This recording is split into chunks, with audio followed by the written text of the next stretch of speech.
ನಮಸ್ಕಾರ ವೀಕ್ಷಕರೇ. ರಾಷ್ಟ್ರಧ್ವಜದ ಗೌರವ ಅದು ರಾಷ್ಟ್ರದ ಗೌರವ. ರಾಷ್ಟ್ರಧ್ವಜಕ್ಕಾದ ಅಪಮಾನ ಅದು ಇಡೀ ದೇಶಕ್ಕಾದ ಅಪಮಾನ. ರಾಷ್ಟ್ರಧ್ವಜದ ಗೌರವ ಕಾಪಾಡಲು ಪ್ರತಿಯೊಬ್ಬ ಭಾರತೀಯನೂ ಸಹ ಪ್ರಾಣಾರ್ಪಣೆ ಮಾಡಲು ಸಿದ್ಧನಿರಬೇಕು. ರಾಷ್ಟ್ರಧ್ವಜಕ್ಕೆ ಅಪಮಾನ ಶಿಕ್ಷಾರ್ಹ ಅಪರಾಧ. ದೇಶದ ಧ್ವಜದಲ್ಲಿರುವ ಕೇಸರಿ ಬಣ್ಣ ಶೌರ್ಯದ ಸಂಕೇತವಾದರೆ ಬಿಳಿ ಬಣ್ಣ ಶಾಂತಿಯ ಸಂಕೇತ.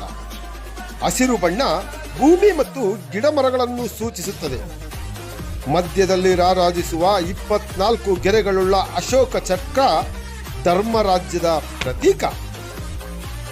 ಧ್ವಜ ಎಷ್ಟೇ ದೊಡ್ಡದಿರಲಿ ಅಥವಾ ಚಿಕ್ಕದಿರಲಿ 3:2 ಅಳತೆಯ ಆಯತಾಕಾರದಲ್ಲಿರಬೇಕು. ನಡುವೆ ಇರುವ ಅಶೋಕ ಚಕ್ರ ಎರಡೂ ಬದಿಯಲ್ಲಿಯೂ ಸ್ಪಷ್ಟವಾಗಿ ಕಾಣಿಸುವಂತಿರಬೇಕು. ಬಯಲು ಪ್ರದೇಶದಲ್ಲಿ ಸೂರ್ಯೋದಯದಿಂದ ಸೂರ್ಯಾಸ್ತಮಾನದವರೆಗೂ ಹಾರಾಡಿಸಬೇಕು ಮತ್ತು ನಮ್ಮ ರಾಷ್ಟ್ರಧ್ವಜ ಮೇಲೆ ಬೇರ್ಯಾವುದೇ ಧ್ವಜ ಹಾರಾಡಿಸುವುದು ನಿಷಿದ್ಧ. ರಾಷ್ಟ್ರಧ್ವಜದ ದುರುಪಯೋಗ ಅಕ್ಷಮ್ಯ ಅಪರಾಧ. ನಮ್ಮ ರಾಷ್ಟ್ರಧ್ವಜ ಪರಕೀಯರ ದಾಸ್ಯದ ಶೃಂಖಲೆಯಿಂದ ಬಿಡುಗಡೆಗೊಂಡ ವಿಜಯೀ ರಾಷ್ಟ್ರದ ಸ್ವಾಭಿಮಾನ ಮತ್ತು ಸ್ವಾತಂತ್ರ್ಯದ ಸಂಕೇತ. ರಾಷ್ಟ್ರಧ್ವಜವನ್ನು ತಲೆಕೆಳಗಾಗಿ ಹಾರಾಡಿಸುವುದು, ವಿರೂಪಿ ಧ್ವಜದ ಬಳಕೆ, ಧ್ವಜವನ್ನು ಏರಿಸುವ ಮಧ್ಯದಲ್ಲಿ ಧ್ವಜ ಬಿಚ್ಚಿಕೊಂಡರೆ ಅದನ್ನು ಮತ್ತೆ ಸರಿಪಡಿಸಿ ಏರಿಸುವ ಅವಶ್ಯಕತೆ ಇಲ್ಲ.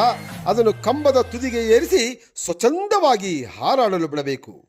ಜನನೀ ಜನ್ಮಭೂಮಿಶ್ಯ ಸ್ವರ್ಗಾದಪಿ ಗರಿಯಸಿ. ಒಂದೇ ಮಾತರಂ. ಭಾರತ